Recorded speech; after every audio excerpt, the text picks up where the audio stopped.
بسم اللہ الرحمن الرحیم۔ السلام علیکم۔ آج کی بات، کسی کی زندگی میں رہنے کے لیے بھیک مت مانگا کریں، ان کو بلائیں، بات کریں، ان کی مشکلات حل کرنے کی کوشش کریں، پھر بھی نظر انداز کر دیے جائیں تو ایک طرف ہو کر خاموشی سے بیٹھ جائیں۔ اسی کو عزت نفس کہا جاتا ہے۔ اپنا کردار اتنا مضبوط اور اپنا ظرف اتنا وسیع رکھو کہ لوگ آپ سے تعلق رکھنے میں فخر محسوس کریں۔ آج انشاءاللہ سورۃ آل عمران کی آیت نمبر 51 سے سٹارٹ کریں گے۔ اعوذ باللہ من الشیطان الرجیم، بسم اللہ الرحمن الرحیم۔ اللہ میرا رب بھی ہے اور تمہارا رب بھی، لہٰذا تم اسی کی بندگی اختیار کرو، یہی سیدھا راستہ ہے۔ اس کی تفسیر ہے، اس سے معلوم ہوا کہ تمام انبیاء کی طرح حضرت عیسیٰ علیہ السلام کی دعوت کے بھی بنیادی نکات یہی تین تھے۔ ایک یہ کہ اقتدار اعلیٰ جس کے مقابلے میں بندگی کا رویہ اختیار کیا جاتا ہے اور جس کی اطاعت پر اخلاق و تمدن کا پورا نظام قائم ہوتا ہے، صرف اللہ کے لیے مختص تسلیم کیا جائے۔ دوسرے یہ کہ اس مقتدر اعلیٰ کے نمائندے کی حیثیت سے نبی کے حکم کی اطاعت کی جائے۔ تیسرے یہ کہ انسانی زندگی کو حالت و حرمت اور جواز و عدم جواز کی پابندیوں سے جکڑنے والا قانون و ضابطہ صرف اللہ کا ہو، دوسروں کے عائد کردہ قوانین منسوخ کر دیے جائیں۔ پس در حقیقت حضرت عیسیٰ علیہ السلام اور حضرت موسیٰ علیہ السلام اور حضرت محمد صلی اللہ علیہ وآلہ وسلم اور دوسرے انبیاء کے مشن میں یکسر فرق نہیں ہے۔ جن لوگوں نے مختلف پیغمبروں کے مختلف مشن قرار دیے ہیں اور ان کے درمیان مقصد اور نوعیت کے اعتبار سے فرق کیا ہے، انہوں نے سخت غلطی کی ہے۔ مالک الملک کی طرف سے اس کی رعیت کی طرف جو شخص بھی مامور ہو کر آئے گا، اس کے آنے کا مقصد اس کے سوا اور کچھ ہو سکتا ہی نہیں کہ وہ رعایا کو نافرمانی اور خود مختاری سے روکے اور شرک سے، یعنی اس بات سے کہ وہ اقتدار اعلیٰ میں کسی حیثیت سے دوسروں کو مالک الملک کے ساتھ شریک ٹھہرائیں اور اپنی وفاداریوں اور عبادت گزاریوں کو ان میں منقسم کریں، منع کریں اور اصل مالک کی خالص بندگی و اطاعت اور پرستاری و وفاداری کی طرف دعوت دے۔ افسوس ہے کہ موجودہ اناجیل میں مسیح علیہ السلام کے مشن کو اس وضاحت کے ساتھ بیان نہیں کیا گیا جس طرح اوپر قرآن میں پیش کیا گیا ہے، تاہم منتشر طور پر اشارات کی شکل میں وہ تینوں بنیادی نکات ہمیں ان کے اندر ملتے ہیں جو اوپر بیان ہوئے ہیں۔ مثلاً یہ بات کہ مسیح صرف اللہ کی بندگی کے قائل تھے، ان کے اس ارشاد سے صاف ظاہر ہوتی ہے، تو خداوند اپنے خدا کو سجدہ کر اور صرف اسی کی عبادت کر، متی باب 4 آیت 10۔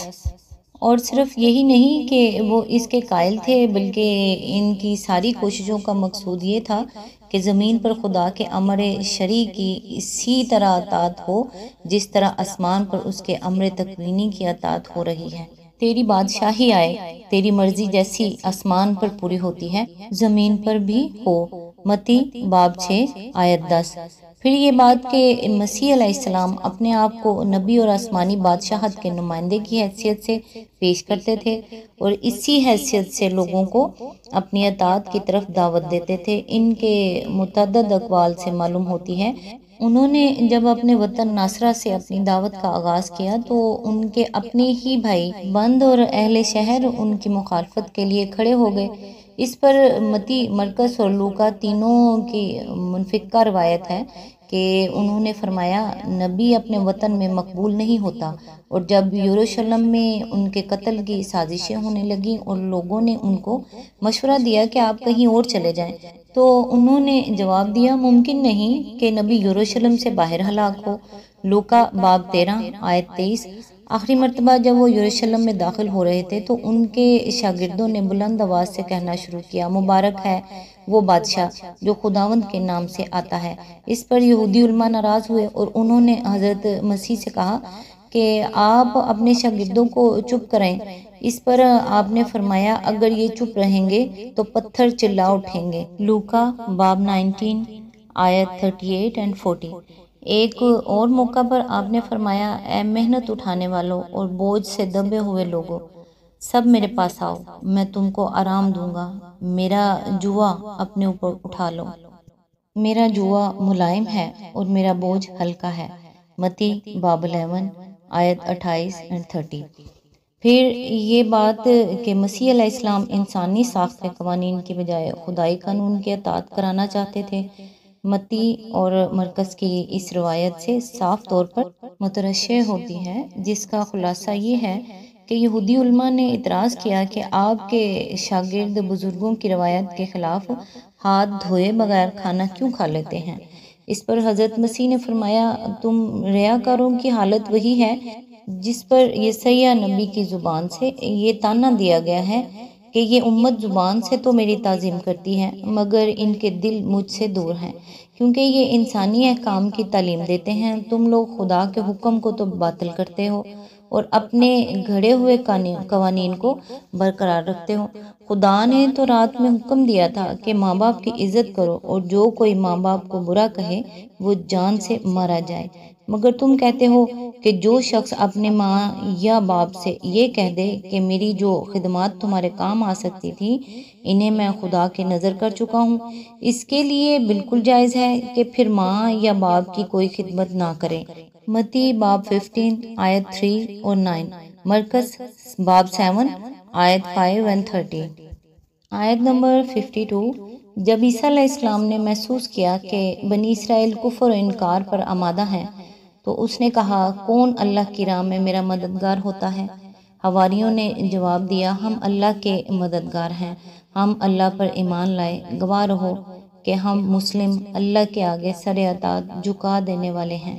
اس کی تفسیر ہے، حواری کا لفظ قریب قریب وہی معنی رکھتا ہے جو ہمارے ہاں انصار کا مفہوم ہے۔ بائبل میں بالعموم حواریوں کے بجائے شاگردوں کا لفظ استعمال ہوا ہے اور بعض مقامات پر انہیں رسول بھی کہا گیا ہے، مگر رسول اس معنی میں کہ مسیح ان کو تبلیغ کے لیے بھیجتے تھے، نہ اس معنی میں کہ خدا نے ان کو رسول مقرر کیا تھا۔ دین اسلام کی اقامت میں حصہ لینے کو قرآن مجید میں اکثر مقامات پر اللہ کی مدد کرنے سے تعبیر کیا گیا ہے۔ یہ ایک تشریح طلب مضمون ہے۔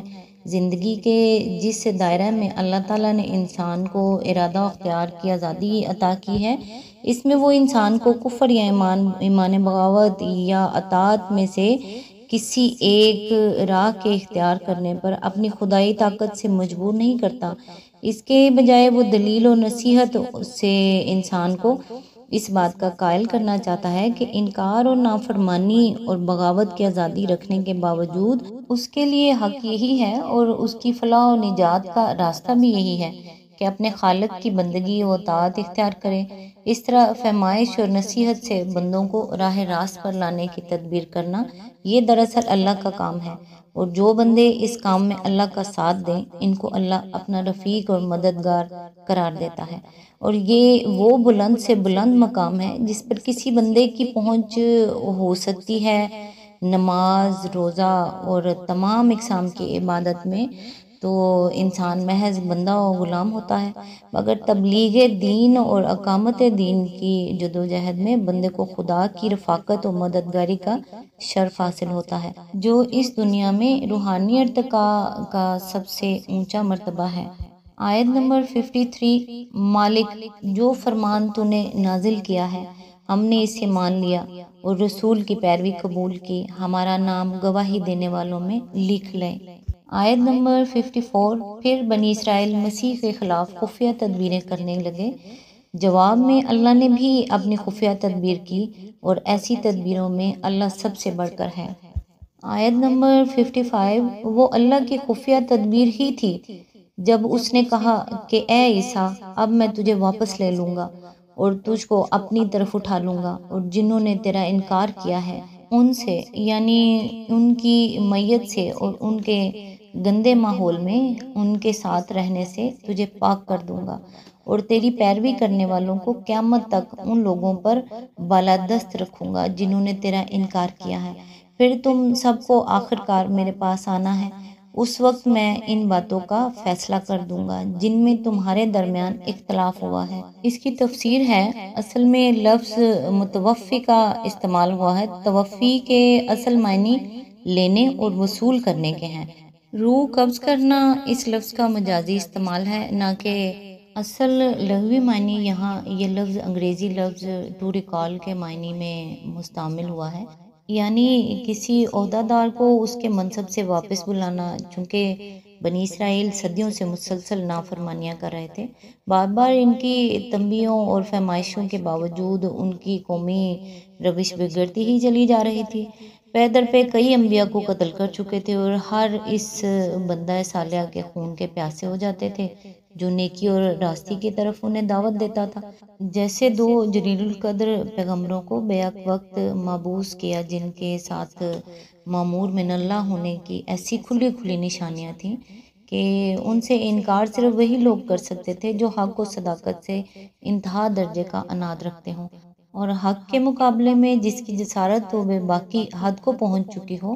مگر بنی اسرائیل نے اس آخری موقع کو بھی ہاتھ سے کھو دیا، اور صرف اتنا ہی نہ کیا کہ ان دونوں پیغمبروں کی دعوت رد کر دی، بلکہ ان کے ایک رئیس نے علل اعلان حضرت یحییٰ علیہ السلام جیسے بلند پایہ انسان کا سر ایک رقاصہ کی فرمائش پر قلم کرا دیا، اور ان کے علماء و فقہ نے سازش کر کے حضرت عیسیٰ علیہ السلام کو رومی سلطنت سے سزائے موت دلوانے کی کوشش کی۔ اس کے بعد بنی اسرائیل کی فرمائش پر مزید وقت صرف کرنا بالکل فضول تھا، اس لیے اللہ تعالیٰ نے اپنے پیغمبروں کو واپس بلا لیا اور قیامت تک کے لیے بنی اسرائیل پر ذلت کی زندگی کا فیصلہ لکھ دیا۔ یہاں یہ بات اور سمجھ لینی چاہیے کہ قرآن کی یہ پوری تقریر دراصل عیسائیوں کے عقیدہ الوہیت، مسیح کی تردید و اصلاح کے لیے ہے، اور عیسائیوں میں اس عقیدے کی پیدا ہونے کے اہم ترین اسباب تین تھے: ایک، حضرت مسیح کی اعجازی ولادت،